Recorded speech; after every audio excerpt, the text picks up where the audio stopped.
Hello, and welcome for joining our webinar today. Thank you for joining. My name is Steve Schroeder. I'm a Business Development Manager at TriStar. If you're not familiar with TriStar, I can give you a brief background. We are a company that specializes in helping manufacturing companies adopt software systems and processes to enable better and more efficient product development. I'd encourage you guys to visit our webpage afterwards if you're interested in learning more information. As mentioned, I'm a Business Development Manager at TriStar, and my task, what I've been working on for the last 5 or 6 years here at TriStar, is helping companies adopt product lifecycle management tools, PLM tools, to help in this area of product development and manufacturing. I've, as mentioned, been with TriStar for about 6 years. Prior to that, I worked at PTC for about 20 years, and my background is in mechanical engineering.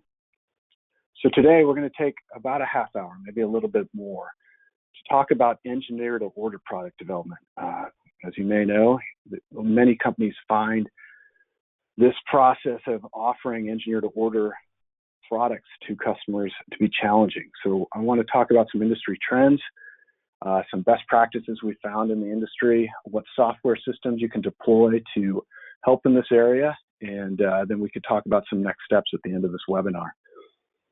But let me start by talking about a couple real-world examples. This first example is near and dear to my heart. I'm actually an avid mountain biker. And if you look at mountain bikes, if you go to purchase a mountain bike, you may encounter a problem, actually. Many of these high-end mountain bikes that cost many thousands of dollars are offered in discrete sizes, small, medium, and large. And if you look at the sizing chart for some of these bike companies, what you'll find is that there's a little bit of overlap on your height. So myself, I'm actually 5'9", and if I looked at the sizing chart on one of the last bikes I purchased, I noticed that I could purchase either a medium or large, but either one probably wouldn't be optimal for me. I'm either going to be a little bit too big or a little bit too small for that mountain bike. So although I'm paying a high price for these mountain bikes, I'm getting a suboptimal design for my height in this case, just based on how the mountain bike manufacturer decided to break up these sizes. It'd be better off, clearly, if I was right in this middle of the range. So what could we do differently? Obviously, you might think, well, what if the mountain bike manufacturer could enable a way for me to input my body's dimension, including my inseam length, my torso length, my arm length, maybe not just my height there, and they could be able to deliver me a custom-built mountain bike based on those dimensions. Clearly, that would be a great result here. And they could charge a premium, and I'd really be willing to pay that. I would build brand loyalty. I'd probably come back to them again and again to get new bikes from. And it would also allow them to differentiate from their competitors. So this would be a great direction to go. But there's obviously some challenges here.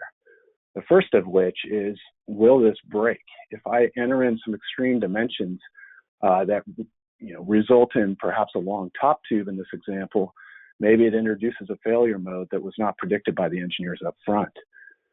The second point would be, how am I going to manufacture these custom sizes? On many of these high-end mountain bikes, they're carbon fiber and developed and manufactured through tooling. And obviously, I can't create a new tool for every mountain bike that I'm going to deliver without sending the price through the roof and the response time through the roof.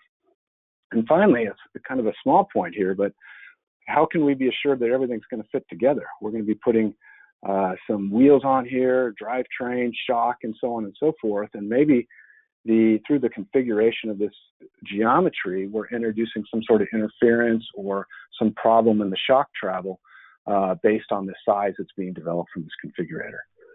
So these are some challenges we'll be talking about today. And let me move to a second example. And this is another example of some customers at TriStar we've worked with. And that is really a very different problem here. And that is companies that offer custom industrial equipment or machinery. Many companies we walk into might have a service almost that they can offer their customers, where they can collect a series of components or subsystems or modules and put them together in such a way that they can deliver a custom solution to their customers. Maybe it's a series of compressors or pumps or some other type of pneumatic machinery that they can put together in a custom configuration to solve their customers' problems. Now, this often requires them to develop custom frame designs to hold these custom subsystems. It typically will require companies to design custom piping or harness routing or some other interconnect functions between these subsystems to basically make the system work together. And they might have custom electrical design, PLC or others, to support this different configuration of subsystems. Now, for these companies, their requirements are obviously much different than the mountain bike company. They need to rapidly respond to RFPs from companies. They need to price these accurately to ensure they're going to be profitable when they deliver that product. They want general arrangement drawings and bid packages going back on those RFPs. They're looking to have fast turnaround times so that they can increase their win-to-bid ratio. They often want automated engineering output through order fulfillment. With custom integration to 3D CAD and manufacturing outputs. And they also typically have issues around configuration management. They need to be able to record and store the bills of materials and configurations they ship to particular customers.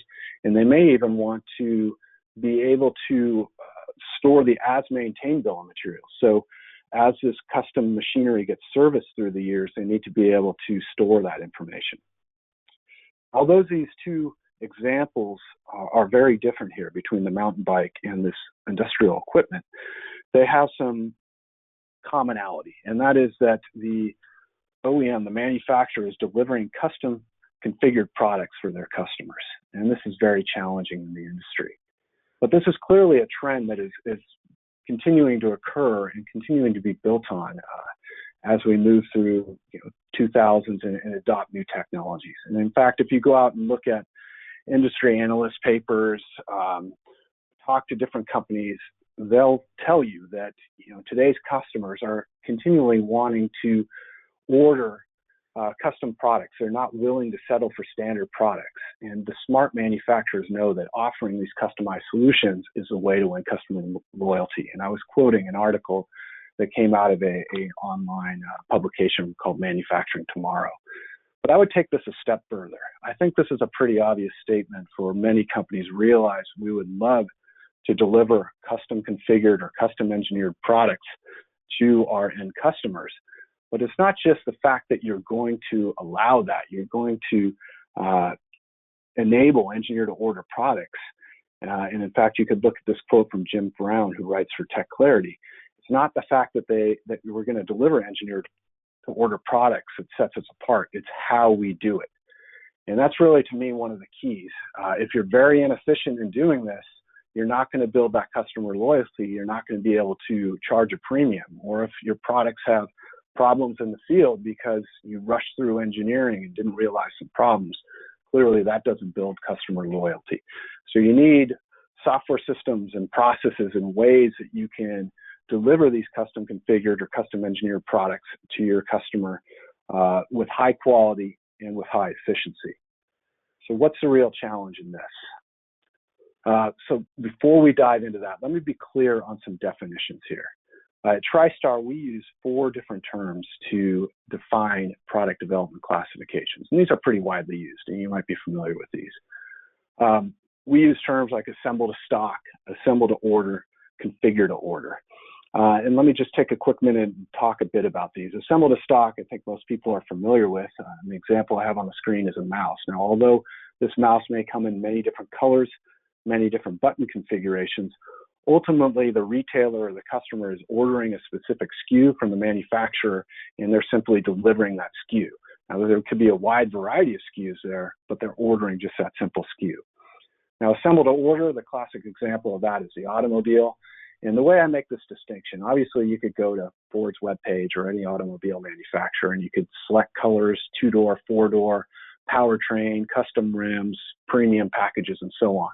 But the distinction we make is that all those permutations from that input on that, I'll call it a configurator right now, that you could input as a dealer or customer have been pre-validated through engineering and prior to release of that product. So there's no way as an end user that I can select some permutation of these options that is not going to fit together or is not going to work. And so therefore we can go straight from this dealer or customer input straight to the manufacturing line. Now, the other two options here, we make a distinction of configure to order here. And the reason why we make this distinction is we find some companies that have so many permutations through their option selection that they may not be able to analyze and verify all those permutations prior to release of that product. So there is some level of internal review, but there's typically not custom part generation. And that's really the distinction here that we make between configure to order and engineer to order. Those two examples that I brought up early on with the mountain bike and industrial equipment, we're creating custom sized components, whether it's custom tube lengths on the bike frame or custom frame members within the industrial equipment.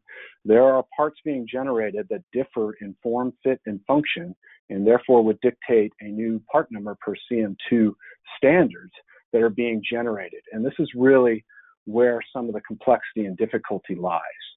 And so I would assert that the complexity in order fulfillment increases exponentially as you move from left to right on this slide. And there is another element to this, and that is the frequency that you deliver these products. So if I take those product development classifications and plot them on a horizontal axis from left to right through that automation complexity of order fulfillment, as I mentioned just a minute ago, against on the vertical axis, the frequency or the number of configurations or products you're delivering per year, what you'll find is as you move to the upper right of this graph, you will move into an area that the industry will call mass customization, a high frequency with a high variability or high number of configurations in an engineer to order type environment. And this is the area of the graph that we've been trying to solve at TriStar for a number of years. And what you'll find if you go down this road, which maybe some of you have, is that this area is not well served with a lot of the out-of-the-box tools, including PLM, ERP, CRM, or CPQ. CPQ meaning configure price quote systems, which there's many on the market. And the reason why this area is not well served is that these out-of-the-box systems are often point solutions. In the case of CPQ, it's usually geared towards sales. Configure price quote. Let me configure a product and give my end consumer an accurate quote, but it's not geared towards engineering. Conversely, you could look at PLM tools and even CAD configurators I put underneath there. They're very geared towards engineering and not so geared towards sales, So you end up in an environment where you have multiple point solutions without being able to integrate information. Further, automating engineering and manufacturing outputs from all these different non-integrated systems can be a challenge. And then trying to track an overall process in that area through multiple systems can be challenging as well. So how do we solve this problem? What's the best way to do it? To take a high-level look at this, really what you need is you need to develop an IT infrastructure and an environment where you're integrating data and processes from multiple disciplines. And these disciplines minimally include sales, manufacturing, and engineering. But they also include change and configuration management. And I think at some of the companies that we walk into, this change in configuration management is not as realized as an issue, perhaps maybe till later as they start deploying processes and tools. But we consistently get questions from companies that are saying, hey, going through an order fulfillment process or a sales process, have we ever built this configuration before? Have we built something close?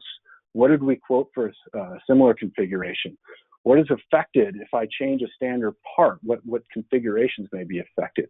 Are there SKUs that are more common than others? Can we look back on our order history in the past 6 months and say, you know what? We have all this variability going into our products, and our end customers are really only ordering a couple different configurations. Can we improve, maybe offer that as a standard product? So you really need not only the integration of sales, manufacturing, and engineering, but an infrastructure that allows you to have best-in-class change and configuration management. So those companies that are really doing this well, that are achieving efficient engineer-to-order product development, lie on the center of this Venn diagram where they've integrated these four areas. Now, TriStar, we have tried to integrate these four different areas and help companies integrate these four different areas through the integration of some major software systems and deployment of some major software systems. And we often use this high-level diagram to talk about that. And In this streamlined product development illustration, we have two major subsystems here. We have a PLM tool and we have an ERP tool.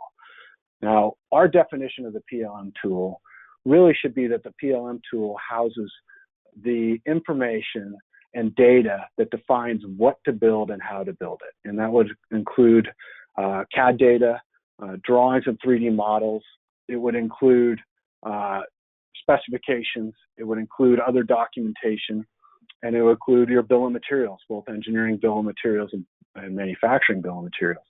And then on the ERP side, it would be use your ERP tool for what it's meant to do. Be a little bit more transactional here, where you're defining where to build something, when to build it, and how many, right? And then ensuring that you have the proper resources in place to move through the manufacturing process.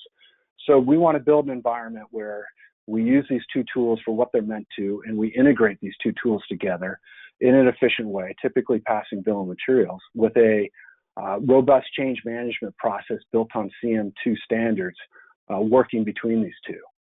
But we also have an extra picture on here, which is this configurator. And we find that a configurator is needed for these engineer-to-order product development companies. Now, we put that configurator on the front end of the PLM system.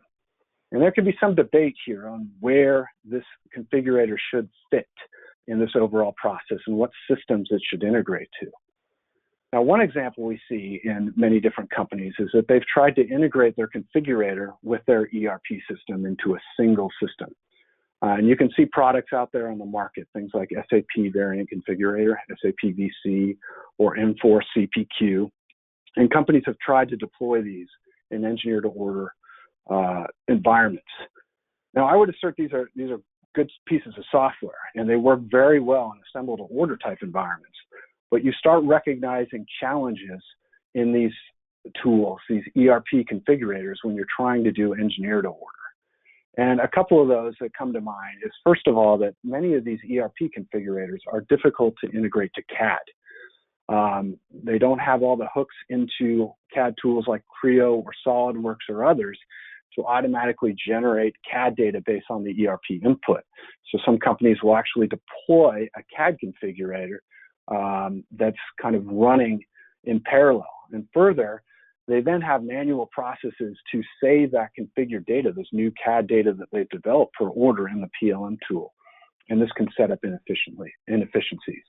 The third point I'll make is that many of these ERP configurators work on an overbuilt assembly structure. That's the picture you see over here, where you could have a series of modules where there's selections within that module. I could select subsystem 1, 2, or 3, or subsystem A, B, C, or D. And through a configurator filtering mechanism, I get to a configuration that's a combination of those selected systems. But in that environment of a super BOM or an overbuilt assembly, companies often have difficulty in introducing new part numbers. Obviously, if you have an overbuilt assembly and for a new configuration, you have a new part number, you've got to somehow get it into this system or that configured system, and it's hard to track.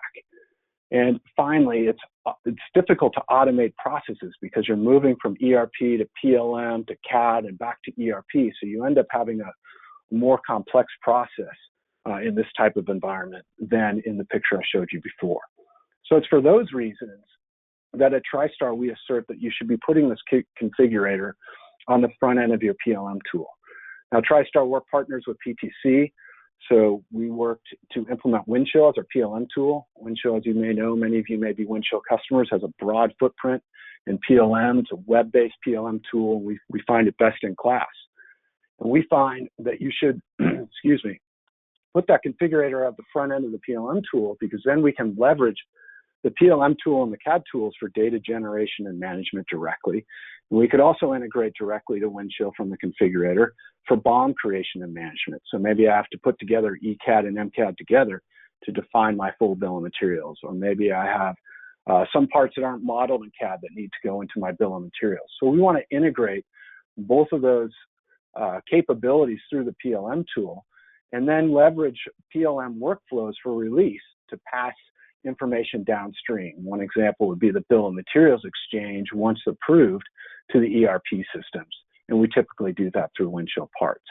And if you do that, you put the configurator on the front end of your PLM system, then you can get to a point where you can do automated data generation and management, consolidated systems, streamlined processes, and ensure that your PLM system is integrated to your ERP system.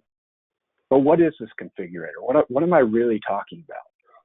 Is it a sales configurator? Is it an engineering configurator? Well, that depends on the products you're configuring, the business process you're trying to improve, or challenges you're solving with this configurator. The sales configurator I usually look at as being used on the front end to automate these RFP responses, where the engineering configurator is usually done through order fulfillment and has integrations to CAD, perhaps more deeply. But these really could be both. And we're going to talk about how it could be both in a few minutes here. That would be the idea of this automating engineer to order, product order fulfillment.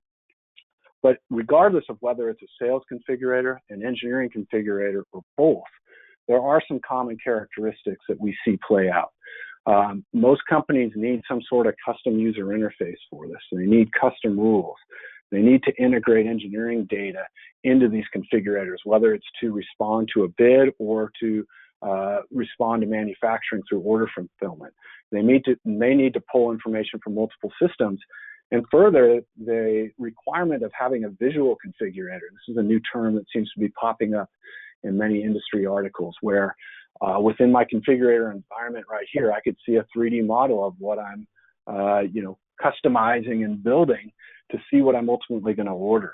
So there's some common characteristics between all three of these different types of configurators. And this leads, though, to complexity. One is, what do I need to input? This input can vary from company to company and product to product, depending on the product's variability. And it can vary from dimensional values to pull down option selections to selection filtering. If I choose option A, maybe I can only choose one or two options from a broader list. Some companies even want simplified, graphical layout. Where you might want simplified 2D drafting in your configurator to position a cutout in a desk or something like that. You may want warning messages or a modular UI to guide the user through the configuration process. And then that input typically needs to call some sort of calculations or rules mechanism, where you have perhaps complex mathematical equations. You could have table lookups. There could be matrix solutions. You probably want your configurator to identify, based on input, if and what new part numbers need to be generated. You may even need integration to analysis tools like FEA. And then this could be iterative, where the end user wants to place information, hit a calculate button, if you will, get information back and iterate through that. And once they've decided on a solution, your configurator then would typically need to go through some module selection or component selection or creation. You might end up in a situation where your configurator is selected from a pool of possible components to bring together, maybe an existing part number like this one right here, TriStar 2020, or it might recognize, it might recognize a custom part that's needed and a template model to work from to adjust a dimension. The end result is that you have, for your product you're delivering, a combination of an existing part and a new part that's being developed with a new size. And for that new part, you're going to have custom outputs. You're going to have that custom CAD generation. You're going to have specifications tied to it, maybe a raw material part, maybe even a custom G-code. And this needs to work in an environment that's either bottom up, where we're combining modules together kind of from the ground level up, or from a filtering approach. We run into all these situations for this configurator that with companies we walk into. And now there's another added layer of complexity here as well. What if we want to offer standard sizes in this environment of engineer to order products? In this example, I have a one-dimensional product that we have. Maybe this is just a rod that we want to offer from through a range of dimensions, from dimension 1 to dimension 2. But we also want to offer discrete sizes within that, maybe every ½ inch. And we want to do that so that we could keep some products in inventory and decrease turnaround times, for example, maybe drive down the cost of those standard products. Well, what can we do in that environment? Well, we still could use a configurator in this case. We could have custom input and custom rules. But what we need this configurator to do is to realize these two different situations. The first situation is that through the input and through the evaluation of those rules, we might realize that the user is ending up on a standard product, in which case we can initiate a more ATO type order process or initiate an ERP order fulfillment process where we could go straight to maybe the shipping environment where it selects that standard product and inventory and ships it out.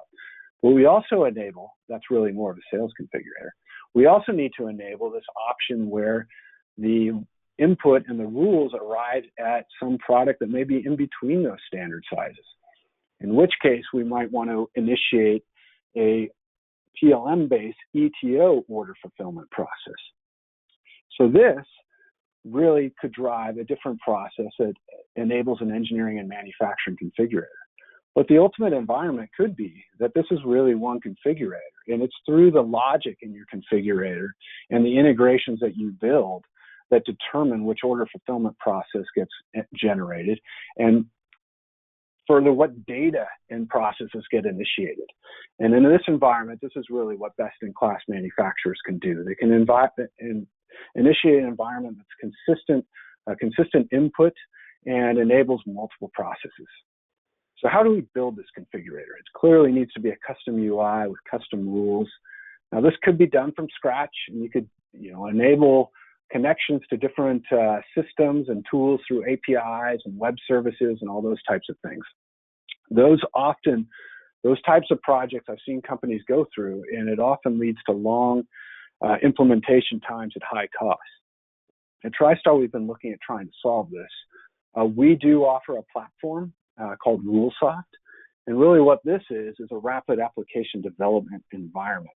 And if you choose to use this tool has an editor environment where there's ability to quickly develop UIs by dragging and dropping in this editor environment, input screens and tables and radio buttons and checkboxes and images and buttons. And it's built on the .NET infrastructure. We can do Visual Basic scripting and those types of things.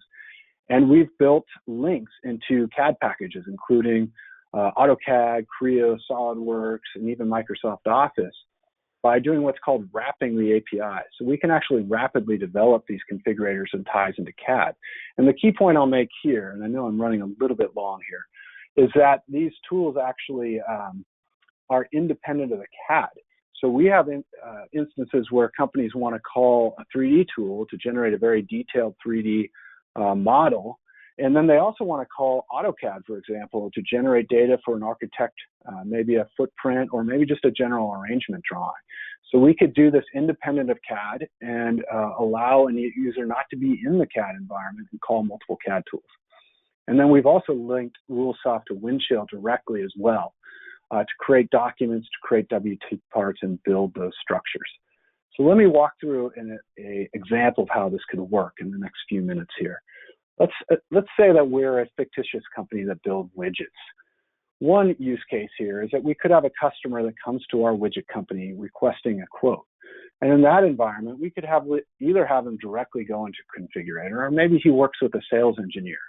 That sales engineer, we could work with a company to build up a custom configurator with those custom rules that has integrations to CRM, PLM with CAD tied to the PLM, and ERP to quickly walk them through the configuration process and deliver back to that customer a bid package, which could include general arrangement drawings, a quote, other documentation as required to develop a bid package. At that point, the customer might say, great, I want to move forward with that. I'd like your bid package, and respond back to our widget company. And that could initiate an order fulfillment process where perhaps a design engineer then is responsible for taking the general information in that bid package and working through a configuration process. They could have their own configurator developed from Rulesoft. But the key point here is they might leverage the data that's been developed from that bid package, and then further add in perhaps additional CAD data that does the engineering and full development of that design that was really just a rough definition at the bid phase. They might call CAE tools and CAM tools through their configurators. So this might be a little bit more sophisticated configurator, and drive PLM workflow to manage this process. And then once it's developed and approved, we can use that release process to automatically move information to the ERP tool, as we discussed earlier. On top of that, you could put product or process status and reporting for product management over this, because now you have this data being managed and processes being automated through electronic workflow in the PLM and ERP systems. So we can now more efficiently report on those. And even we can develop these configurations, 3D models even, to pass to further downstream systems like a service database for online parts ordering, or manage that configuration to understand, hey, customer, you can log into your web page and pull up in a lightweight 3D format your exact configuration. And at TriStar, we've been working with companies to do all this. Now, clearly in our example, we have some internal users. We have the internal user for the sales engineer and the design engineer. There is a trend in the industry to do what we call no-touch ETO order fulfillment. In other words, self-serving, where that customer could come in or that dealer could come in, go to a configuration web page, and actually walk through the configuration process. There would be back-end engineering going on that he's not privy to, and we could guide that end user through that process and engineering process through the integrations that we had. And they could automatically deliver the 3D data, the drawings and documents. They could automatically get specific pricing information, and that configurator can drive engineering and manufacturing deliverables that can then be executed on. This is really where a lot of companies are trying to go. But there's some requirements here. You really need server-side CAD generation. You can't expect that end user to have AutoCAD or Creo on their desktop. You need to be able to deliver back lightweight 3D data to that end user so that they're, don't require, again, something like CreoView on their desktop. They need to have adequate response time, so, it doesn't go away and think for 3 days. It needs to be, fairly quick. You need to automate manufacturing deliverables, and then you need a way to manage and capture this information as it comes into your environment. And that really should be, in our opinion, PLM being used for configuration and change management. Now, I know this is a journey, and there's a lot of hurdles to overcome in most companies. So I would look at this as a journey. And achieving this no-touch ETO order fulfillment can be done in phases with incremental gains along the way. And this is something that we work with companies a lot. You could, perhaps start, many companies may need to start by getting their PLM house in order. In other words, you may need to look at developing BOM management inside of your PLM tool and integrating to your ERP tool as a foundational first step, and perhaps consolidating data into your PLM tool from multiple sources. We walk into companies all the time that have documentation in SharePoint and ECAD data in one system and MCAD data in others. So that could be a first step. And then maybe you take another step along CAD configuration. And then from there, maybe into a sales configurator that's somehow integrated. So I would encourage you to look at this as a journey and realize that this could be a goal that can be done in phases. Now, one other point I'll make, and then we'll open this up. This idea of automating manufacturing deliverables. I opened up this webinar with this use case around a mountain bike, and that can be very difficult. But what I would encourage everybody to realize, and maybe you're all abreast of this already, is that there's a lot of technologies coming out in the manufacturing space that can start enabling these ability to deliver customized products through manufacturing in an efficient manner. Obviously, there's capabilities around CNCing. These have been around for a while, but you can automate your CNC output through a Rulesoft configurator, through a CAM tool to say, hey, we're ready to deliver a G-code downstream so that a machinist can simply run that G-code with confidence. And we've done that kind of thing with a custom skate manufacturer up in the Toronto area. So that capability is there. Clearly, 3D printing is becoming more and more prevalent. Using 3D printing in a production environment is now plausible. I pulled this picture off the web. This is actually a 3D printed pipe frame. So going back to my mountain bike example, we might be able to automate the CNC if we were delivering a aluminum bike to an end customer. And maybe that's a niche market where we say, hey, rather than carbon, we're going to deliver an aluminum bike frame, and we can develop CNC processes where we can custom cut those lengths of the tubes, custom, miter the intersections of those, and then move to the welding fixture to be able to deliver that aluminum bike. Or maybe in the future we can figure out different materials that we could 3D print to enable something similar to a carbon bike frame. But those are emerging. Obviously, we can do automated assembly and inspection instructions. And you'll see that if you, again, go out to industry publications, I just quoted one here, again, the same one from Industry Week. But there's continuous advancements in robotics and additive manufacturing and other manufacturing processes that are allowing companies to do shorter production runs and more unit-level customization. So this continues to be a trend. And maybe that's your final hurdle in this journey to move down this ETO process and enabling automation through your manufacturing department. All right, so there's great results to be had as you go down this journey. At TriStar, we certainly be willing to share more and more feedback and results. We work with this every week with companies that are deploying these technologies around configurators, around enabling PLM for ETO product development, and they're realizing results through increased throughput through engineering, eliminating those bottlenecks. You'll see stats like 65% reduction in quote response time. Companies are saving money through IT system consolidation, and they're lowering IT risk in that area. So there's many, many results that you can achieve, an ROI that can be achieved through deploying these technologies and continuing to move down that journey. So I know I've gone a little bit over. I appreciate everybody staying with us. The next steps that you could continue down that journey with us are, there's going to be a survey immediately following this webinar. I'd appreciate if you guys give us some feedback. Let us know if you thought this was valuable and where you might want to learn more information. There is a Rulesoft data sheet available in the handouts portion of this webinar that you could download. We're also going to start at TriStar some follow-up webinar sessions to build on this with live demonstrations. So your feedback through the survey could help, and we'll start showing you some of the pieces of these technologies. And you could also reach out to TriStar directly, certainly through our webpage at tristar.com, or you can reach out to our Director of Automation Solutions, a gentleman by the name of Albert Shapiro, and you can see his email on the screen. You can feel free to email him directly.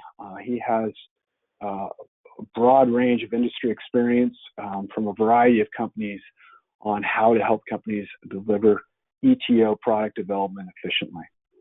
With that, I thank you for running a little bit over with me. I appreciate you spending the time on this webinar today, and I think we'll close out with enabling this